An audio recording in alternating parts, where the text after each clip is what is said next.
एक फार मोठे शहर होते. त्या शहरात लाखो लोक राहत होते. पूर्वीच्या काळी लोक एकमेकांच्या संगतीत राहत आणि बसत उठत असत.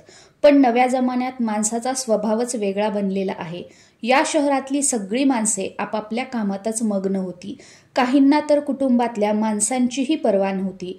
भजन, कीर्तन, भक्ती, परोपकार, दया, माया वगैरे सांस्कृतिक गोष्टीही कमी झाल्या होत्या. दुराचारांना पार नव्हता. दारू, जुगार, रेस, सट्टा, व्यभिचार, चोरी वगैरे अनेक गुन्हे शहरात सर्रास होत होती. अशी एक म्हण आहे की हजारो निराशेच्या गोष्टीत एक अमर आशा लपलेली असते. त्याप्रमाणे शहरात इतका मोठा दुराचार असूनही त्यात काही चांगली माणसेही होती. अशा चांगल्या माणसात शीला आणि तिचा पती यांचा संसार गणला जात होता. शीला वृत्तीने धार्मिक आणि संतुष्ट होती. तिचा पतीही विचारी आणि सुशील होता. ती पती पत्नी इमानदारीने जगत होती. ती कधी कोणाची निंदा नालस्ती करीत नसत आणि ईश्वर भक्तीत सुखाने कालक्रमणा करीत. आदर्श असा त्यांचा संसार होता आणि शहरातले लोक त्यांच्या संसारी जीवनाची वाखाणणी करताना थकत नसत. शीलाचा संसार याप्रमाणे सुखात चालला होता. पण म्हणतात ना, कर्मगती काही निराळीच असते. विधात्याचा लेख कोणी वाचू शकत नाही. माणसाचे भाग्य एका घडीत राजाचा रंक बनविते आणि रंकाचा राजाही बनविते. न जाणो शीलाच्या पतीला मागील जन्माचे कर्मफळ भोगण्याचे कदाचित बाकी असेल. त्यामुळे त्याला वाईट संगत लागली. संगतीचा परिणाम म्हणून एका रात्रीत कोट्याधीश होण्याची स्वप्न तो पाहू लागला. भलत्याच धंद्यात तो पडला आणि करोडपती होण्याऐवजी रोडपती झाला. रस्त्यातील भिकाऱ्याप्रमाणे त्याची हालत झाली. शहरात दारू, जुगार, सट्टा, रेस, चरस, गांजा वगैरे वाईट सवयी फैलावल्या होत्या. शीलाचा पती त्याला दारूचे व्यसन जडले. रातोरात श्रीमंत होण्याच्या लोभात दोस्तांच्या चिथावणीने त्याला रेस जुगार खेळण्याचा नाद लागला. थोडेफार शिल्लक राखलेले पैसे आणि बायकोचे दागिने वगैरे सर्व काही तो गमावून बसला. एक काळ असा होता की आपल्या सुशील पत्नीच्या सहवासात तो आनंदात आणि मजेत राहत होता आणि ईश्वर भजनात सुखाने आपला काळ घालवत होता. त्याऐवजी आता घरात दारिद्र्य आणि उपासमार आली. पूर्वी सुखाने खायला प्यायला मिळत होते. त्या ठिकाणी आता 2 वेळ पोटभर जेवण मिळायचेही वांदे पडले आणि नवऱ्याच्या शिव्या खायची शीलावर पाळी आली. शीला सुशील आणि संस्कारी स्त्री होती. पतीच्या वर्तनाचे तिला खूप दुःख होत होते. पण परमेश्वरावर भरवसा राखून आणि मन मोठे करून ती सर्व सहन करत होती.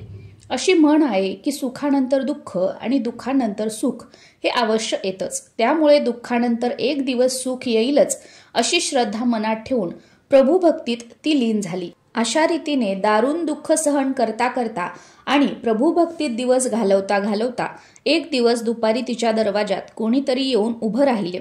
शीला विचार करू लागली की माझे घर दुःखाने आणि दारिद्र्याने भरले आहे. अशा वेळी माझ्याकडे कोण आले असावे बरे. तरी पण आपल्या दारी आलेल्यांचे स्वागत करण्याचा आर्य धर्माचा संस्काराची जाण असल्यामुळे ती उठली आणि तिने दरवाजा उघडला. पाहिले तो तिथे एक माताजी उभी होती. वयाने ती खूप मोठी दिसत होती, पण तिच्या चेहऱ्यावर अलौकिक तेज झळकत होते. तिच्या डोळ्यातून जणू अमृताचे थेंब पडत होते.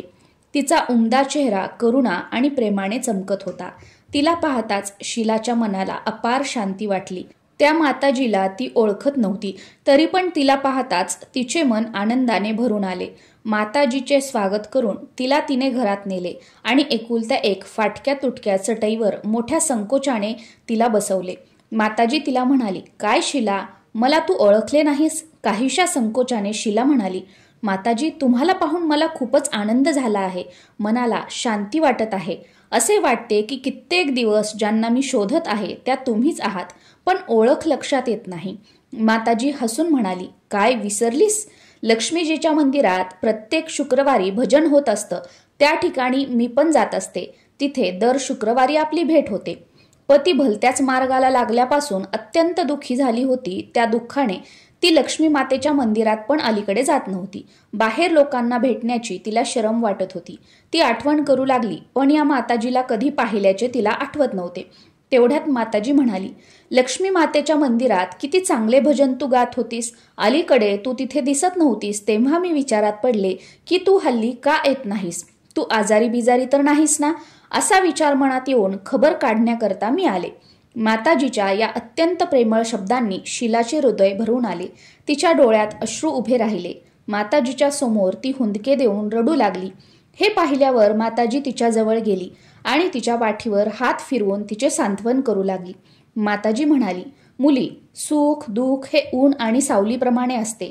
सुखानंतर दुःख येतं, त्याचप्रमाणे दुःखानंतर सुख येतच. तू मनात धीर धर आणि तुझे दुःख मला सांग. तुझे दुःख हलके होईल आणि दुःखावर काहीतरी इलाजही सापडेल.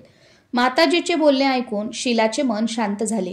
माताजीला ती म्हणाली, माताजी, माझ्या संसारात खूप आनंद आणि सुख होतं. माझे पतीही सुशील होते. ईश्वराच्या कृपेने पैशाच्या बाबतीतही आम्ही समाधानी होतो. पण दैवाचा आमच्यावर कोप झाला आणि माझ्या पतीला वाईट संगत जडली.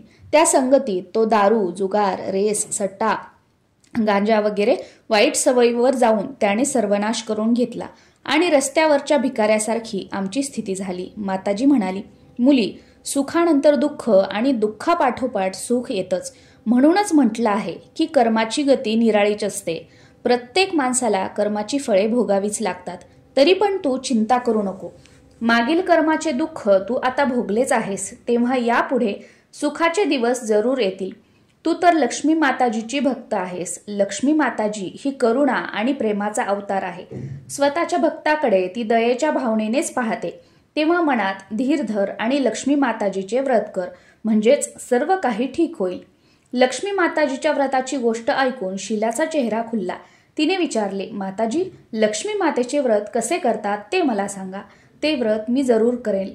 माताजी म्हणाली, मुली, लक्ष्मी मातेचे व्रत अगदी सोपे आहे. त्याला वैभव लक्ष्मी व्रत किंवा वरदलक्ष्मी व्रत असं म्हणतात. हे व्रत करणाऱ्याच्या मनातल्या सर्व इच्छा पूर्ण होतात आणि त्याला यश, सुख, संपत्ती प्राप्त होते. असे म्हणून माताजीने वैभव लक्ष्मी व्रताची विधी सांगण्यास सुरुवात केली. मुली, वैभव लक्ष्मी व्रत तसे साधेसुधे व्रत आहे, परंतु अनेक लोक हे व्रत चुकीच्या पद्धतीने करतात, त्यामुळे त्याचे फळ त्यांना मिळत नाही. अनेक लोक सांगतात की सोन्याच्या दागिन्याची हळद कुंकू लावून पूजा केली की ते व्रत झाले, पण तसे नाही. व्रत हे नेहमी विधीपूर्वक आणि शास्त्रोक्त पद्धतीनेच केले पाहिजे, तरच त्याचे फळ मिळते. सोन्याच्या दागिन्याची पूजा करूनच जर त्याचे फळ मिळत असते तर सगळेच आज लखपती झाले असते. खरी गोष्ट अशी आहे की सोन्याच्या दागिन्याची विधीपूर्वक आणि शास्त्रोक्त पद्धतीने पूजा केली पाहिजे. व्रताचे उद्यापन विधीपूर्वक आणि शास्त्रोक्त पद्धतीनेच केले पाहिजे, तरच वैभव लक्ष्मी व्रताचे फळ मिळते. हे व्रत प्रत्येक शुक्रवारी करायचे असते. व्रत करणाऱ्याने स्नान करून स्वच्छ कपडे घालायचे आणि मनातल्या मनात जय लक्ष्मी माता, जय लक्ष्मी माता असा जप करायचा. कोणाची निंदा करायची नाही. दिवाबत्तीच्या वेळी हातपाय धुवून एक पाट घेऊन त्यावर पूर्वेला तोंड करून बसावे. समोर एक चौरंग ठेवावा. त्यावर धुतलेला एक स्वच्छ रुमाल अंथरावा. त्यावर तांदळाची लहानशी रास काढावी. त्या राशीवर तांब्याचा लोटा पाणी भरून ठेवावा. लोट्यावर एका वाटीत एखादा सोन्याचा दागिना ठेवावा. सोन्याचा दागिना नसेल तर चांदीची एखादी वस्तू ठेवावी आणि तीही नसेल तर 1 रुपयाचे नाणे ठेवले तरी चालेल. नंतर तुपाचा दिवा लावून उदबत्ती लावावी. लक्ष्मी मातेची अनेक स्वरूपं आहेत. लक्ष्मी माता श्रीयंत्राने संतुष्ट होते, तेव्हा वैभव लक्ष्मी व्रत करणाऱ्याने प्रथम श्रीयंत्राचे आणि लक्ष्मी मातेच्या विविध स्वरूपांचे अंतःकरणपूर्वक दर्शन करावे. त्यानंतर हळद कुंकू लावून पूजा करावी व लाल रंगाचे फूल वाहावे. सायंकाळी घरी बनवलेली एखादी गोड वस्तू प्रसादाकरता ठेवावी. ती बनवलेली नसेल तर गूळ किंवा साखरही चालेल. त्यानंतर आरती करावी आणि अंतःकरणपूर्वक 11 वेळा जय लक्ष्मी माता, जय लक्ष्मी माता असा जप करावा. नंतर प्रसाद वाटावा. त्यानंतर वाटीतील दागिना किंवा रुपया काढून घ्यावा. लोट्यातील पाणी तुळशीच्या कुंडीत टाकावे आणि तांदूळ एका वाडग्यात पक्ष्यांना घालावे. अशा रीतीने शास्त्रोक्त विधीने व्रत केल्याने त्याचे फळ अचूक मिळते. या व्रताच्या प्रभावाने सर्व प्रकारची दुःख दूर होऊन भरपूर धनलाभ होतो. मूल नसेल तर मूल होते. सौभाग्यवती स्त्रीचे सौभाग्य अखंड राहते आणि कुमारिकांच्या इच्छा पूर्ण होतात. हे ऐकल्यावर शीला अत्यंत खुश झाली. ती माताजीला म्हणाली, माताजी, तुम्ही मला वैभव लक्ष्मी व्रताचा जो विधी सांगितलात तो मी जरूर करीन, पण हे व्रत किती वेळा करायचे आणि त्याचे उद्यापन कसे करायचे ते कृपा करून मला सांगा. माताजी म्हणाली, अनेक लोक सांगतात की हे व्रत कसेही करावे, पण हे बरोबर नाही.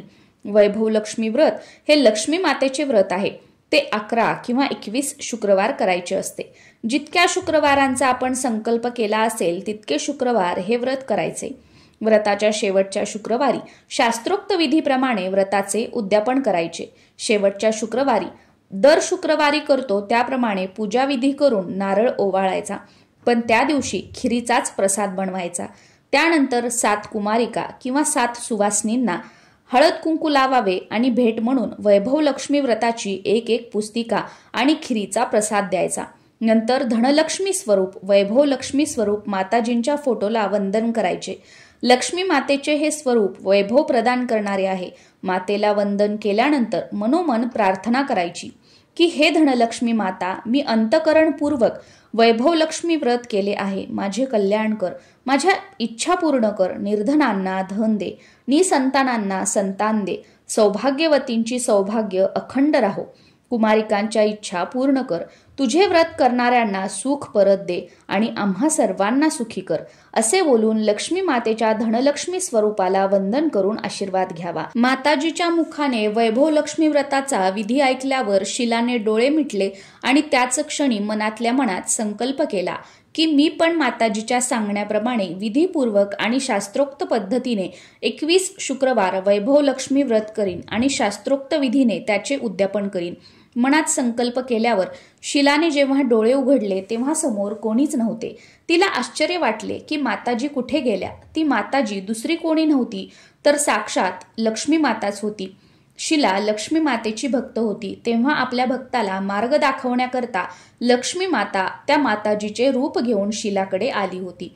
दुसऱ्याच दिवशी शुक्रवार होता.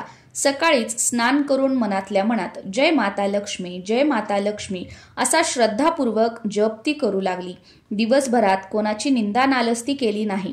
संध्याकाळ होऊन दिवे लागल्यावर हातपाय धुवून शीला पूर्वेकडे तोंड करून बसली. पूर्वी घरात सोन्याचे दागिने पुष्कळ होते, पण वाईट संगतीच्या नादी लागून तिच्या पतीने ते सर्व गहाण टाकले होते. मात्र नाकातली चमकी शिल्लक राहिली होती. ती काढून धुवून तिने वाटीत ठेवली. समोर पाटावर रुमाल पसरून त्यावर तिने तांदळाची एक लहानशी रास केली. तिच्यावर पाणी भरलेला तांब्याचा लोटा ठेवला. त्यावर चमकी असलेली एक वाटी ठेवली. नंतर माताजीने जो विधी सांगितला होता त्याप्रमाणे तिने वैभव लक्ष्मी व्रत केले. घरात खडीसाखर होती, तिचा तिने प्रसाद केला. पतीला जेव्हा तो प्रसाद तिने दिला त्या क्षणापासून त्याच्या स्वभावात फरक पडू लागला. त्या दिवशी पतीने तिला मारझोड केली नाही. तिला खूप आनंद वाटला. पूर्ण श्रद्धेने आणि भक्तीने तिने 21 शुक्रवार वैभव लक्ष्मी व्रत केले. 21व्या शुक्रवारी माताजीने सांगितल्याप्रमाणे व्रताचे उद्यापन करून 7 स्त्रियांना तिने वैभव लक्ष्मी व्रताची एक पुस्तिका भेट म्हणून दिली. नंतर मातेच्या धनलक्ष्मी स्वरूपातील फोटोला वंदन करून तिने मनोभावाने प्रार्थना केली, हे माता धनलक्ष्मी, मी तुझे वैभव लक्ष्मी व्रत मनोभावाने आज पूर्ण केले आहे. हे माता, आमचे कल्याण कर, आमच्या मनातील इच्छा पूर्ण कर, निर्धनांना धन दे, निसंतानांना संतान दे, सौभाग्यवतीचे सौभाग्य अखंड राहो, कुमारिकांच्या इच्छा पूर्ण कर, तुझे व्रत करणाऱ्यांना सुखात ठेव, आम्हा सर्वांना सुखी कर, असे म्हणून लक्ष्मी मातेच्या धनलक्ष्मी स्वरूपाच्या फोटोला वंदन करून तिने डोळ्याला हात लावला. अशा रीतीने शास्त्रोक्त विधीपूर्वक पूर्ण श्रद्धेने शीलाने हे व्रत केले आणि तात्काळ त्याचे फळही तिला मिळाले. तिच्या पतीला जी वाईट संगत लागली होती ती सुटून त्याच्यात सुधारणा झाली. पुष्कळ मेहनत घेऊन तो कामधंदा करू लागला. लक्ष्मी मातेच्या वैभव लक्ष्मी व्रताच्या प्रभावाने त्याच्या अपेक्षेबाहेर त्याला नफा मिळू लागला. लवकरच त्याने गहाण ठेवलेले शीलाचे दागिने सोडवून आणले. घरात पूर्वीप्रमाणे सुख शांती आली. वैभव लक्ष्मी व्रताचा हा प्रभाव पाहून शेजारी पाजारी स्त्रियांनी शास्त्रोक्त पद्धतीने हे व्रत करण्यास सुरुवात केली. हे माता धनलक्ष्मी, हे माता वैभव लक्ष्मी, शीलाला जसे तू फळ दिलेस तसे सर्वांना फळ दे, सर्वांच्या इच्छा पूर्ण कर, सर्वांना सुख शांती दे. जय माता धनलक्ष्मी, जय माता वैभव लक्ष्मी.